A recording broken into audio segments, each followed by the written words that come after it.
નમસ્કાર દર્શક મિત્રો, હું છું હેતલ જેઠવા. સ્વાગત છે તમારું જનાદેશ ન્યૂઝના ખાસ શો શખ્સિયતમાં. આજે હું તમને જણાવીશ કુશળ તબીબ, સંનિષ્ઠ રાજનીતિજ્ઞ અને ગુજરાતના પ્રથમ મુખ્યપ્રધાન જીવરાજ મહેતા વિશે. જીવરાજ નારાયણ મહેતાનો જન્મ 29 ઓગસ્ટ 1887 ના રોજ બોમ્બે પ્રેસિડેન્સીમાં અમરેલીની કપોલ બનિયા જ્ઞાતિમાં નારાયણ અને જમકબહેન મહેતાને ત્યાં થયો હતો. તેઓ બરોડા રાજ્યના તત્કાલીન દિવાન મનુભાઈ મહેતાના જમાઈ હતા. તેમની નાની ઉંમરમાં અમરેલીના સિવિલ સર્જન ડોક્ટર એદલજીએ તેમને દવા લેવા માટે પ્રેરિત કર્યા હતા. બ્રિટિશ IMS અધિકારીઓ દ્વારા લેવામાં આવેલી સખત લેખિત કસોટીઓ અને સંપૂર્ણ વિવાહ પોસ્ટ પરીક્ષા પાસ કર્યા બાદ તેઓ ગ્રાન્ટ મેડિકલ કોલેજ અને સર JJ હોસ્પિટલમાં બોમ્બેમાં પ્રવેશ મેળવ્યો.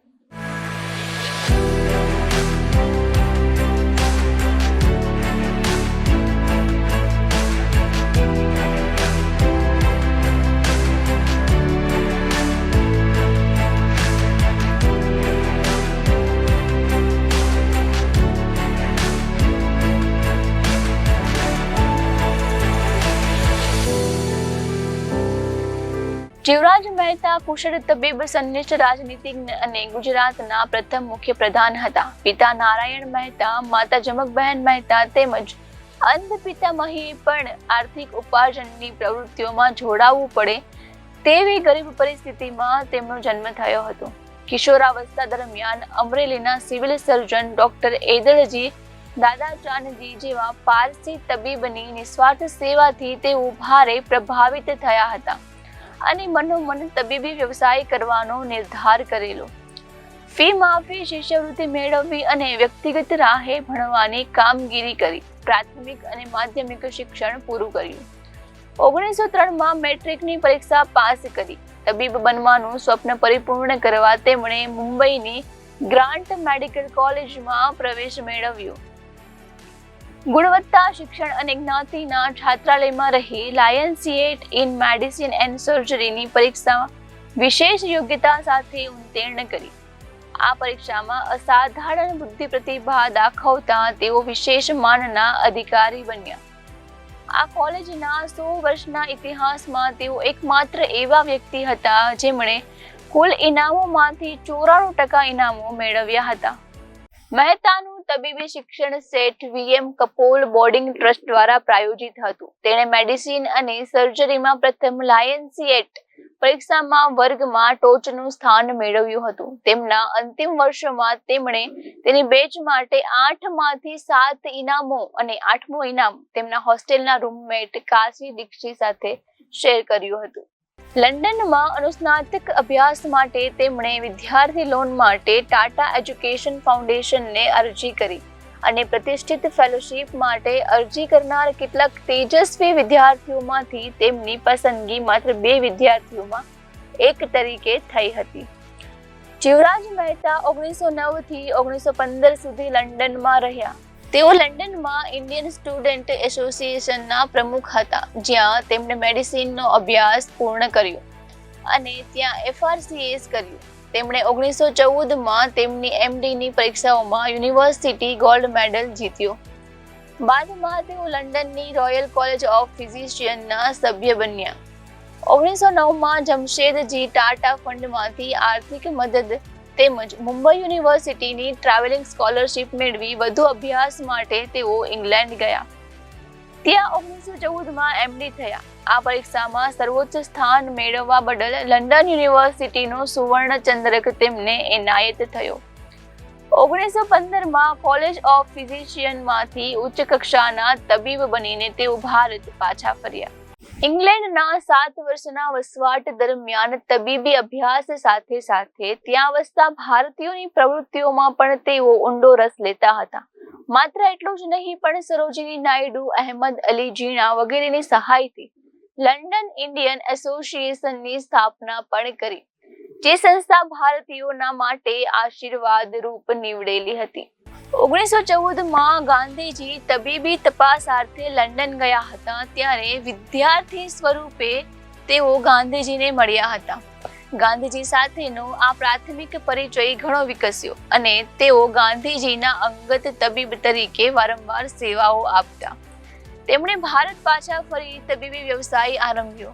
શ્રેષ્ઠ કોટીના તબીબ તરીકે તેમની ખ્યાતિ બંધાતા તેમને ધીકતી આવક થવા લાગી. 1916માં રતન ટાટા અને લેડી ટાટાની તબીબી સાર સંભાળ લેવા તેમની સાથે ઇંગ્લેન્ડનો પ્રવાસ ખેડ્યો. પહેલા વિશ્વયુદ્ધના વર્ષોમાં તેમનું દરિયાઈ જહાજ ટોર્પેડોનો ભોગ બન્યું. તેમ છતાં તેમણે ટાટા દંપતીની અંગત કાળજી લેવાનું ચૂક્યા નહીં. 1919માં ભારત પાછા ફર્યા ત્યારે જલિયાવાલા બાગની ઘટના ઘટી હતી. આ ઘટના વિરુદ્ધના રાષ્ટ્રીય પ્રતિકારોમાં જોડાવાનું કામ પિતાના અવસાનના કારણે તેમણે મુલતવી રાખવું પડ્યું. આ બનાવ અંગત રીતે તેમને માટે ભારે મોટો આઘાત રહ્યો હતો. જ્યારે જલિયાવાલા બાગની ઘટનાની તપાસ માટે રાષ્ટ્રીય કોંગ્રેસે એક તપાસ સમિતિ નિમેલી, તેમાં તેઓ સમિતિના અધ્યક્ષ તરીકે સેવા આપી હતી. 1920માં તેઓ પોતે ક્ષય રોગનો ભોગ બનતા સારવાર લેવા માટે સ્વિટ્ઝરલેન્ડ ગયા. અહીં તેમને વડોદરાના મહારાજા સયાજીરાવ ગાયકવાડ સાથે પરિચય થયો. સયાજીરાવ ગાયકવાડે તેમની વડોદરા રાજ્યની તબીબી સેવામાં તેમની નિમણૂક કરી અને 3 વર્ષ સુધી તેમણે મહારાજાના અંગત તબીબ તરીકે સેવાઓ આપી. 1924માં તેઓ વડોદરાની સ્ટેટ જનરલ હોસ્પિટલના મુખ્ય તબીબ અધિકારી ચીફ મેડિકલ ઓફિસર તરીકે નિમાયા. આ જ વર્ષે તેઓ હંસાબેન મહેતા સાથે લગ્ન ગ્રંથિથી જોડાયા. 1925માં મુંબઈની શેઠ ગોરધનદાસ સુંદરદાસ મેડિકલ કોલેજ અને હોસ્પિટલના વડા તેમજ પ્રખ્યાત કિંગ એવોર્ડ્સ મેમોરિયલ હોસ્પિટલના ડીન તરીકે નિમાયા. આ સંસ્થાઓમાં લગાતાર 17 વર્ષ સુધી તેમણે સેવાઓ આપીને માનવતાવાદી તબીબ અને કુશળ વહીવટકાર તરીકે તેમણે આગવી પ્રતિભા ઊભી કરી. આ સેવા દરમિયાન તેમના પિતામહીનું તેઓ કૃતજ્ઞતાપૂર્વક વારંવાર સ્મરણ કરતા. ડોક્ટર જીવરાજ મહેતાની માનવ્યપૂર્ણ કારકિર્દીને બિરદાવતા મુંબઈ સરકારે 1926માં તેમને જસ્ટિસ ઓફ પીસ ઘોષિત કર્યા, જે બહુમાન 1930-32માં તેઓ મીઠાના સત્યાગ્રહમાં જોડાતા સરકારે પાછું ખેંચી લીધું હતું. 1930ના દાયકામાં મહેતાએ તબીબી શિક્ષણમાં સંશોધનના મૂળભૂતને મહત્વ આપ્યું હતું. ડીન તરીકે તેમણે તેમની સંસ્થામાં પૂરતું ભંડોળ મેળવવા માટે ઘણા પ્રયત્નો કર્યા. Doctor P C. Bharucha, doctor એમ.ડી. D. ગિલ્ટર અને એન.એ. પુરંદર તેમજ આર.એન. કુપુર કોલેજના સંશોધનને કેમ્પસમાં નાણાકીય દાન માટેની તેમની અપીલને જબરદસ્ત પ્રતિસાદ આપ્યો. જો કે ઇન્ડિયન રિસર્ચ ફંડ એસોસિએશનને સમાન વિનંતીઓ નિરર્થક રહી હતી. ડોક્ટર જીવરાજે સર વોલ્ટર મોરલી ફ્લેચરને ડિનરમાં હાજરી આપવા બોમ્બેની મુલાકાતે કે.ઈ.એમ. હોસ્પિટલની મુલાકાત લેવા સમજાવ્યા.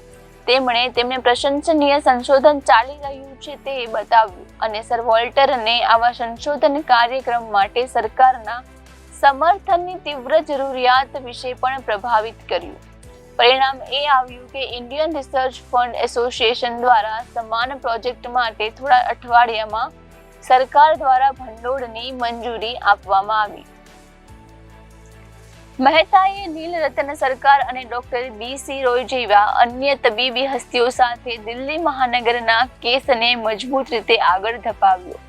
જ્યારે સરકાર દહેરાદૂન ખાતે કેન્દ્રીય તબીબી સંશોધન સંસ્થાની સ્થાપના અંગે વિચાર કરી રહી હતી, તેમની દરખાસ્ત સરકારે સ્વીકારી હતી અને તેનું પરિણામ દિલ્હી ખાતે all India institute of medical science બનાવ્યું હતું. તેઓ પૂના, અમદાવાદ, નાગપુર અને ઔરંગાબાદ ખાતેની મેડિકલ કોલેજો અને હોસ્પિટલના આયોજનોમાં પણ સામેલ થતા હતા.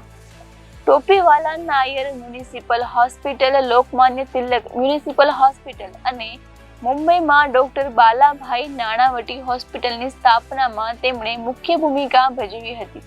તેઓ 3 વખત ઓલ ઇન્ડિયા મેડિકલ કોંગ્રેસના પ્રમુખ અને ઇન્ડિયન મેડિકલ એસોસિએશનના પ્રમુખ તરીકે ચૂંટાયા હતા. આ કાર્યોની વણઝાર વચ્ચે દેશની ચિંતા પણ તેમને સતાવતી હતી. તેથી તેઓ ગાંધીજીના સત્યાગ્રહમાં ભાગ લેવા લાગ્યા અને 1932માં ગાંધીજી સાથે જેલ યાત્રા પણ કરી અને તે જ વર્ષે તેમણે તેમની માતાની છત્રછાયા પણ ગુમાવી. 1942માં KEM હોસ્પિટલના ડીન તરીકે નિવૃત્ત થયા અને તે સાથે ભારત છોડો આંદોલનમાં તેઓ જોડાયા અને જેલ યાત્રા સ્વીકારી. મહેતા ભારત પરત ફર્યા બાદ અને સ્વતંત્રતાની ચળવળમાં જોડાયા બાદ થોડા સમય માટે મહાત્માના અંગત ડોક્ટર પણ હતા. ગાંધીજીના સત્યાગ્રહ ચળવળમાં તેમની ભૂમિકા બદલ બ્રિટિશ સરકાર દ્વારા મહેતાને 2 વખત જેલમાં ધકેલી દેવામાં આવ્યા હતા. 1947માં સ્વતંત્રતા પછી તેમણે વિવિધ જાહેર કચેરીઓ સંભાળી. તેમણે 4 સપ્ટેમ્બર 1948ના રોજ શપથ ગ્રહણ કરેલા મુક્ત ભારતમાં અગાઉના બરોડા રાજ્યના પ્રથમ દિવાન તરીકે સેવા આપી હતી.